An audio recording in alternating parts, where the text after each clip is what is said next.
Welcome back. As y'all can see from the title below, we back with another little spooky type of story. Now let's just get on into it. So this one starts off by saying, I've been on vacation for 2 days now at this hotel close to the beach. Everything was going fine until weird stuff started happening to me. This afternoon, I was reading on my room's balcony when I heard the door open, and I am traveling alone. So the first thing that crossed my mind was that it would be a member of the hotel staff. That's happened before. At least today I have my pants on. But no, when I went into the room, I found a tall, skinny man. He looked very nervous and he was pacing around. I think I might have shat myself a little. He was moving so fast and he seemed to be scouring the room for something. I don't know. I spoke to him and he looked at me. That made me a little less tense because when we made eye contact, he didn't look aggressive. He was mostly disoriented. He had a sad gaze in his eyes.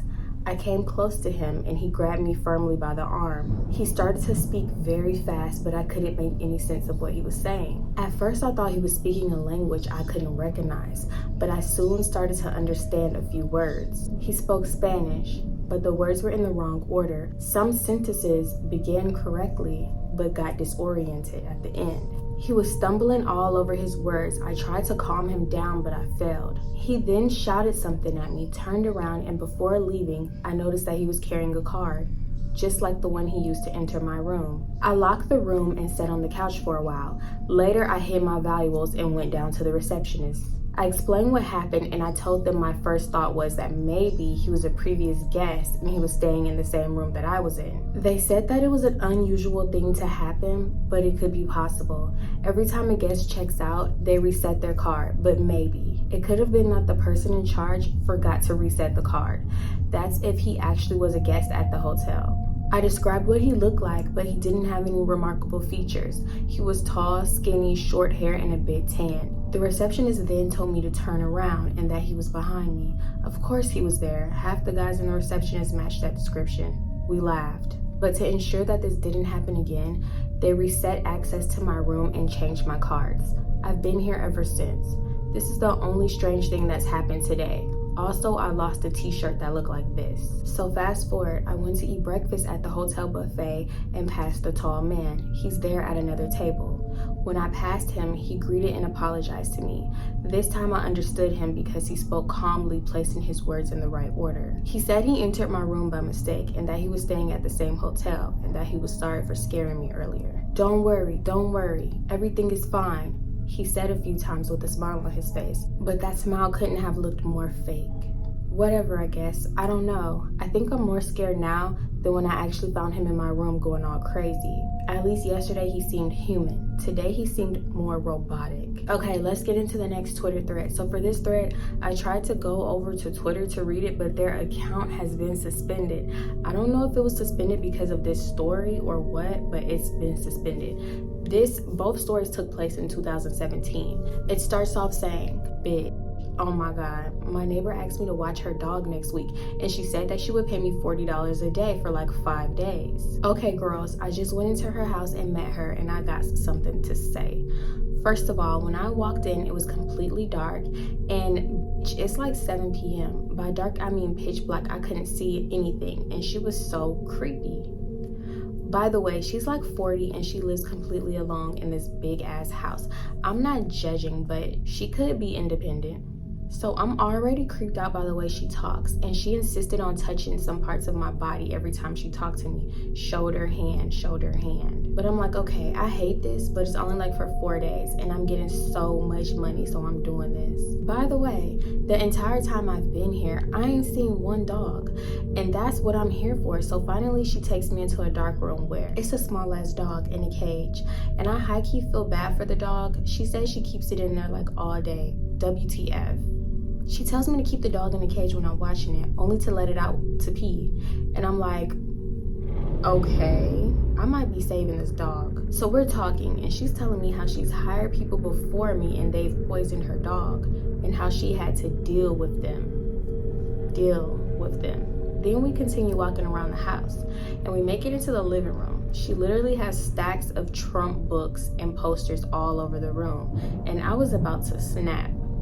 She said she had cameras in her house, in the room where I was going to sleep in the kitchen, and everywhere else. Bitch, I think I'm going to get murdered.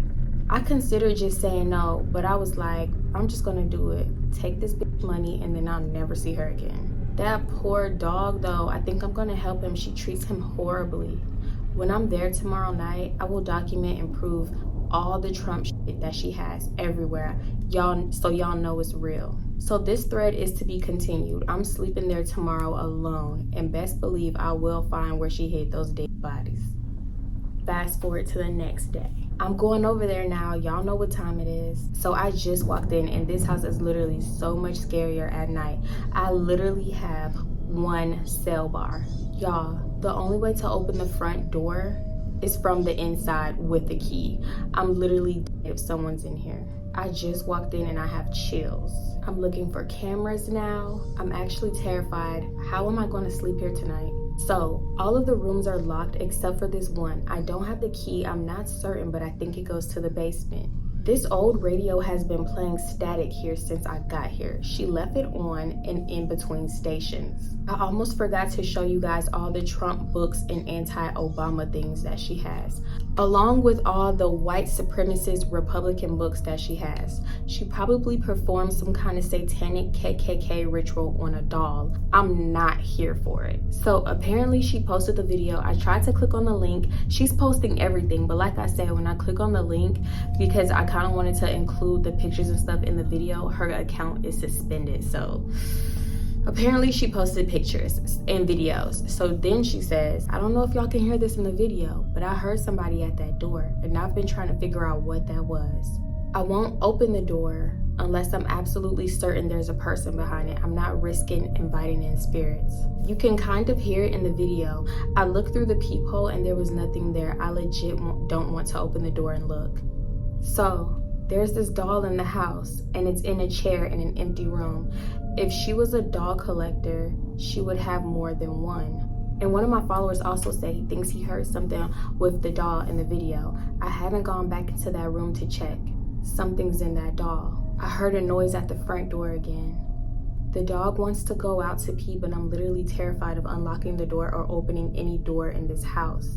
There are nails under the bed. I'm still alive, but something else happened. I heard something hit the ground in the room that the doll is in.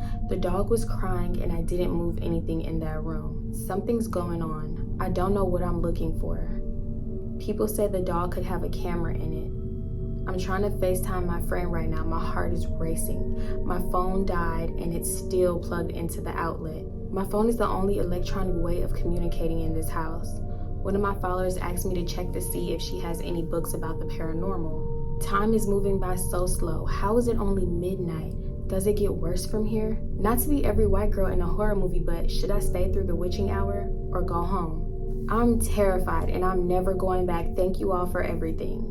Is that it? Oh God. Okay, no more Twitter stories. No more Twitter stories. Twitter stories keep disappointing me. They just end all abruptly. So looking at other people's tweets, it seemed like she just left the dog in the house, because a lot of people keep saying, but is the dog still in the house?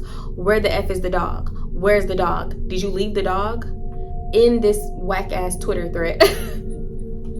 That's how I'm feeling. Stephanie, we feeling the same. Just in this thread, because I thought something real scary was gonna happen. Ain't nothing scary happen. Come on now.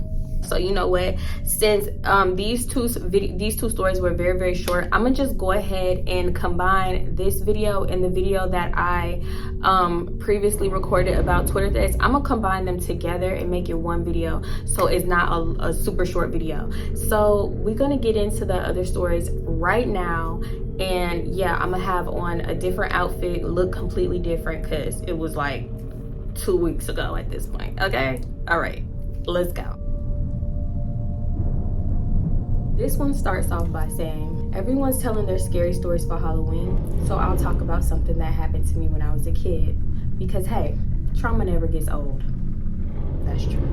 When I turned 9, I realized I could sneak downstairs after everyone was asleep and eat anything I wanted to in the fridge. No one ever noticed. I could make a peanut butter, cheese whiz, mayonnaise sandwich, eat leftover pizza, scrape the icing off of birthday cakes. As long as I was careful, I could do anything. Creeping downstairs was the hardest part. I had to navigate in a pitch black house. all the way downstairs in total darkness like a tiny little ninja. On the night of May 1981, we ordered from Fish and Shrimp House. I waited until everyone was asleep. I crept downstairs to eat the leftovers, sweet and sour pork. It took forever. I finally stepped into a completely dark den and let my guard down. All of a sudden, I heard a fork click on the counter. I froze. The microwave clock showed an outline of a man sitting at our counter.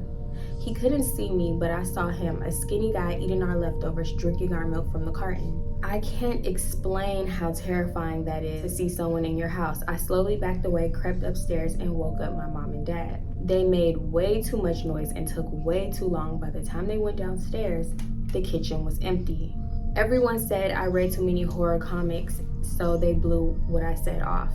But there was no way I was pouring that milk on my cereal. I started tracking the position of everything in the kitchen. One day, the napkin holder was on the wrong side of the counter, and another day, a mug was in the sink that wasn't there the night before. My bedroom door didn't lock, so I kept a steak knife under my pillow. I must have stabbed myself 1,000 times checking to see if it was still there. Then in August, I was in my room reading when I looked up. There's an AC vent over my bed. Behind the vent were a pair of eyes watching me. I freaked out and I raised hell until my parents came, searched our whole attic, the crawl space, and under the house. Nothing. I wasn't very popular for a few weeks. The last week of August, and our house started to smell. One night, rice fell out of the vent over my bed. The AC people said something had probably crawled into our vents and died. Turns out, what had crawled into our vents and died was the guy. We lived in an old house with lots of space between the walls and big ducts. He'd been living there since May at least. He had put a foam pad beside my bedroom vent so he'd be comfortable while watching me. The police said he made a lot of drawings, but when I asked, they pretended like they hadn't said anything. No one ever identified him. He was buried as a John Doe. To this day, I can't look inside of those vents in the house. But sometimes when I'm at someone's house, I'll smell a little BO coming from the central air conditioning, and I wonder, is anyone living back there in the air ducts? Who's living in the dark? That is creepy. I heard so many stories like this to the point where I used to we have an attic, we have two parts, well, the house that I grew up in Texas. So we had an attic and then we had a crawl space. I feel like that's what that's called because it had a little door. The attic is a thing that you pull down from the ceiling and then you climb up the stairs. This other thing, you entered it through a tiny little door and it was like a little crawl space. I used to check that so much. I swear I would hear scratching on the walls. I mean, it could have been possums and birds and stuff getting into there, but I swear I used to hear stuff in the attic. I used to be so freaking scared, and my room door didn't have a lock on it either. So I resonated with this story too good, except nobody ever got caught in our house. And a lot of times when people are living in your house and you don't know it, they don't get caught. Not for a long time. So just keep that in mind. Oh, that's creepy. Now let's get into this next story. So it starts off saying something weird is happening in the woods outside of my house and I don't know what to do. I guess I should start at the beginning. This isn't really my house. It was my grandpa's house, but I guess it's mine now. He died a couple months ago because of some tricky paperwork. I'm apparently responsible for it now. He lived pretty far away, up in the mountains by the lake. There are a couple other houses down the road, but they seem like they're empty for the season. I assume they're summer houses. I've been here for a few days and it's really pretty, but it's super quiet and chilly. My mom never talked about my grandpa, and I only met him once when I was really young. I think they had a bad relationship, but a few times I asked, she got annoyed and changed the subject. So basically, I don't really know what I'm doing here. This guy from my grandpa's estate told me basically the house is mine now. So I came up here to sell it as fast as I can and go home. I guess it's not the easiest house to sell, especially one in the middle of nowhere. At any rate, I didn't think I would end up here alone, or at least I figured I was alone. I figured I'd be up here for a couple of weeks, getting all of this handled, and I'd go home and be done with it. I'm on break from grad school, so I don't have any other responsibilities at the moment. But now, weird things are starting to happen. It started on my third day here. There's a little town about 25 minutes away, and I had gone to get some food and some supplies since I don't know how long I would be staying.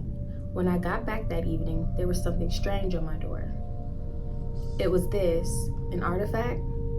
I don't know what to call it. It was obviously handmade. It was made out of sticks and twigs and had some small bones tied to the middle of it. I didn't think too much of it at the time. I figured it was probably from one of the other kids in the other houses trying to mess with me, so I took it off the door and tossed it into the fireplace. By the next morning, I'm pretty sure I had forgotten about it, and honestly, I had too much on my plate at this time to worry about some kid's prank. So I got up that morning, made breakfast, and went out on the deck with some coffee. I was sitting there drinking my coffee when I noticed something hanging from a tree. Just hanging there. It was another one of those artifacts. It was just like the last one, but it had a rock tied to it instead of a bone. And then almost immediately, I saw another one. It was in the tree further down by the ground. I went down by the steps to retrieve it, and then I started seeing more of them. I found about 8 in total hanging from trees all around the house. They all had different objects tied to them, bones, feathers, and all sorts of things. It was definitely weird, but I was more annoyed than anything, thinking that someone was in my yard decorating trees with ugly goth Christmas ornaments. Also, if someone was trying to scare me, it was going to take a lot more than that bullshit and those arts and craft projects to do the trick. I gathered the artifacts, took them, and burned them, just like the first one. After I disposed of the sticks, I took a shower, got dressed, and went back outside, basically to tidy up and whatnot. The deck in the yard had all sorts of overgrown leaves, and they were starting to fall and cover everything. Being a new homeowner turns out to be a lot of work. That was when I found something that actually did make me nervous. I was raking the corner of the yard when I saw something dark on the ground, off into the trees. I couldn't tell what it was from afar, so I went to investigate. At first I thought it was a blanket, but then I got closer and it looked like a big sweater or hoodie. I didn't want to touch it, but it was obviously some clothing of some kind.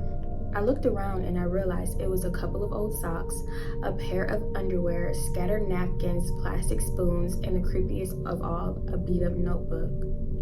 I flipped open the notebook, but nothing was written inside. It was a bunch of pages that had been ripped out, so I know someone had been using it. Plus, you could sort of see the shadow of the pen marks on the most recent pages. I couldn't make out what had been written though. That definitely freaked me out. It was clear someone was camping outside on my property and possibly still trying to scare me out of the house.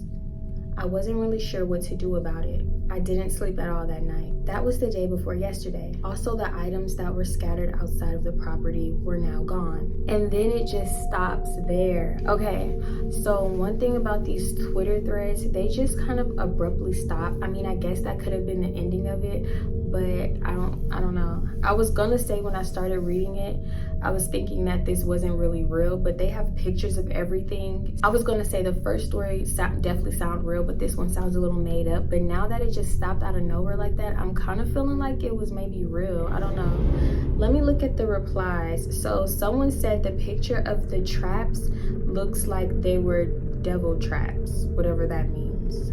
Someone said this looks like something out of the Blair Witch Project. I don't like that, that's all.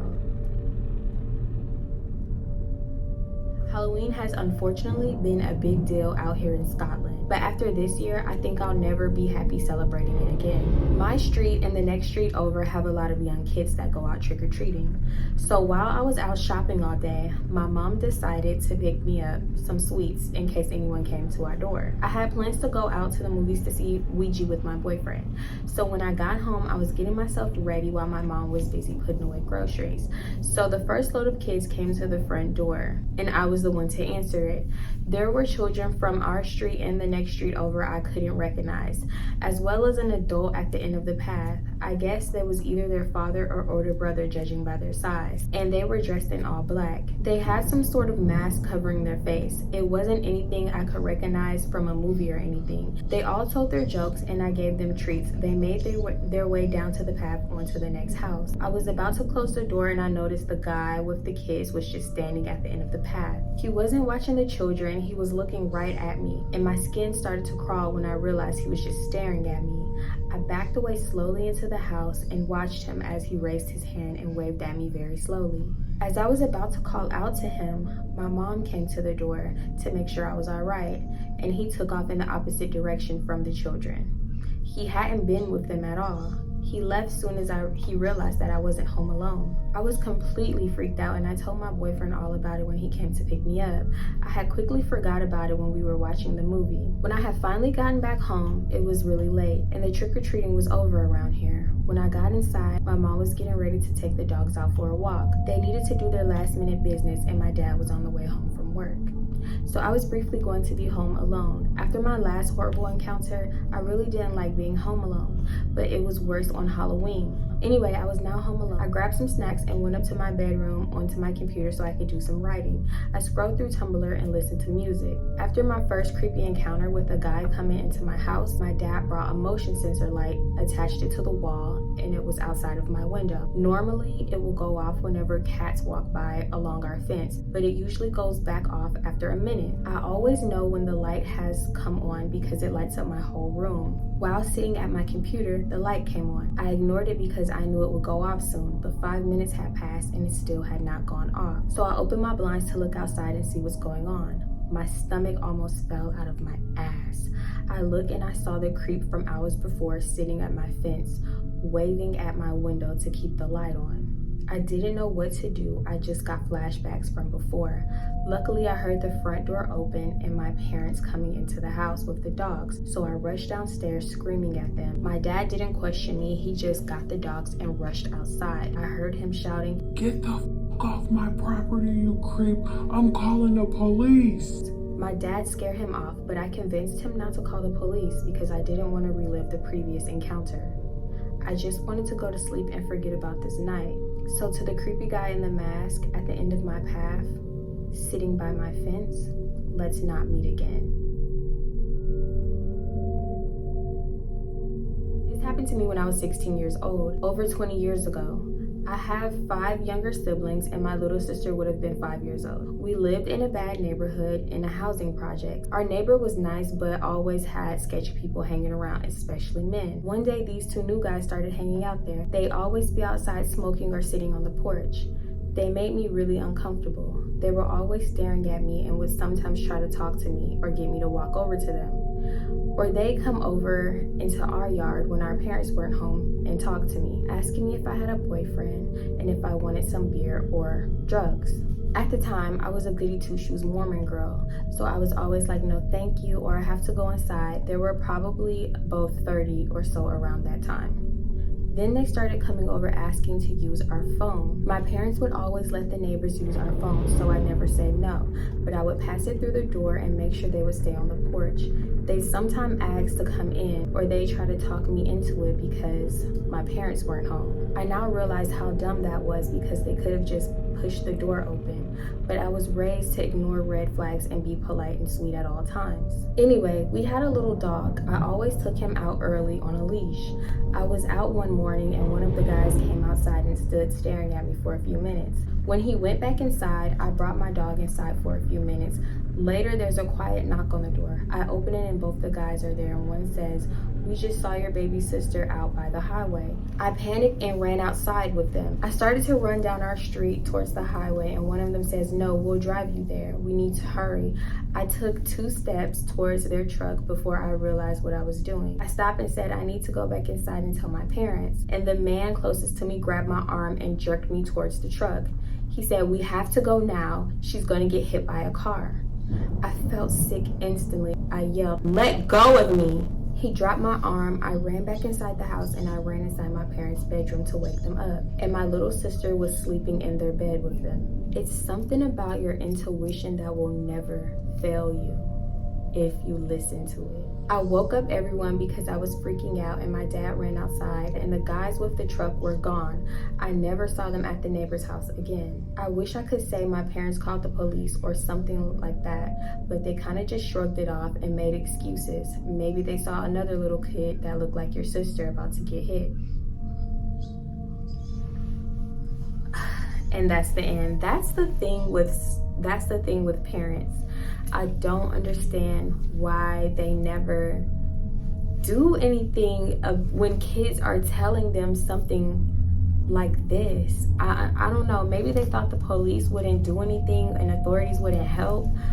But you could have at least documented that, because what if those guys would have came back in that truck and just scooped you up one day, or caught you walking your dog one day and just grabbed you, snatched you right there, that would have been on record. Me personally, I don't play like that. I'd rather drag it than to let it completely go and something happen. I'd rather drag it and nothing happen, especially with my kids, than to not even say anything that something does end up happening and you don't even have proof of a prior situation. I can't, oh my God. I am so glad you safe. I'm so glad you listened to your intuition, your gut, that creepy feeling, that weird feeling of something is not right. I'm glad you listened to it and ran straight in the house, because they were definitely trying to scoop you up. They were definitely trying to take you. So I just realized I didn't have an outro for this video, but thank you guys so much for watching. Please give it a thumbs up. Leave anything in the comments. It helps so much, and I appreciate you guys watching. You know, I don't got to tell you again. Y'all know the vibes. I'm going to see y'all in my next one.